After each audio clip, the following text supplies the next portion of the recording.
Le premier sacrifice, c'est-à-dire animal, c'est dans Genèse 4.4, où il est dit, et Abel, de son côté, fit une des premiers-nés de son troupeau et de l'allégresse. Point. Donc Abel a offert un sacrifice à Dieu, à son Dieu, à son Dieu. La parole de Dieu nous montre ici que la toute première personne qui a offert un sacrifice à son Dieu, c'était Abel. Et Abel était juste. Abel, c'est un homme de Dieu qui marchait véritablement avec Dieu. Dans Genèse 4.4 qui dit, et Abel de son côté fit une des premiers-nés de son troupeau et de l'allégresse. Point. Abel a offert une viande. Et quand tu l'offres la viande, ça dit c'est une viande sacrifiée. Il a sacrifié la viande à Dieu, au vrai Dieu. Au vrai Dieu. Au vrai Dieu.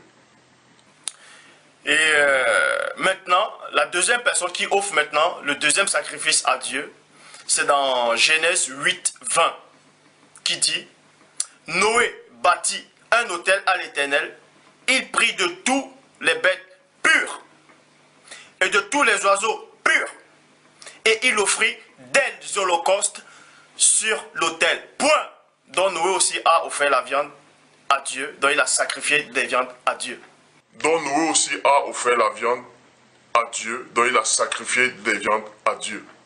La toute première fois où les anges, je dis bien, les anges ont mangé de la viande sur la terre, c'est-à-dire la nourriture humaine, après Genèse 9. Les anges ont mangé de la viande.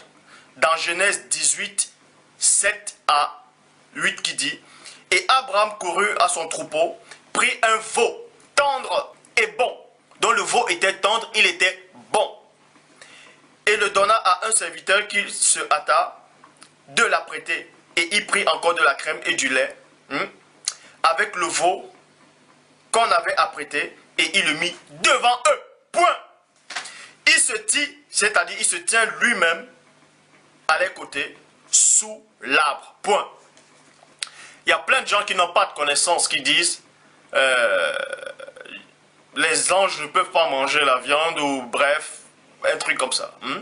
Mais la parole de Dieu me dit, il se tient, c'est-à-dire il se tient lui-même à leur côté, sous la pointe.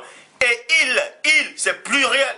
Donc c'est Abraham était là, et ces anges-là, et ils mangeaient. Point. Que Dieu n'éprouve pas le mal, mais toujours dit qu'il met dans la pensée au patriarche Abraham, va, donne-moi ton fils en sacrifice, égorge-le et brûle-le. Nous allons donc voir que cette coutume-là avait déjà eu lieu. Cette coutume-là, il le pratiquait déjà.